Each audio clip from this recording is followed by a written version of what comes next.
मी श्रीकांत जोशी। बरोबर 1 वर्षापूर्वी लता मंगेशकर आपल्यातून निघून गेल्या।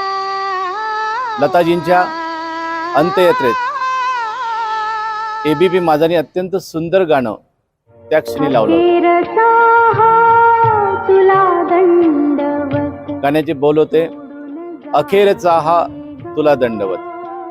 साक्षात सरस्वती देवी आपल्या आवडते कन्यासाठी हे गाणं गाते आणि तिला अखेरचा निरोप देते, असं वातावरण झालं होतं। दगडालाही पाझर फुटावा अशी परिस्थिती होती।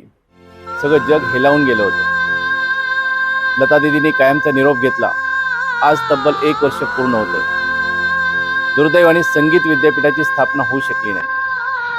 आपल्या देशाची उज्ज्वल परंपरा, संपूर्ण जगाला संगीताने आणि गाण्याने वेड लावणारी लता दीदी आज आपल्यात नाहीये। लताजींच्या गाण्यामध्ये भाव, अर्थ आणि आत्मा होतेला असायचा। त्यामुळे ती गाणे अवीट, अविस्मरणीय आणि कधीच न विसरता येण्यासारखी, प्रत्येकाला आयुष्यभर प्रेरणा देणारी अशी हजारो लता दीदींची गाणी आजही अजरामर आहेत।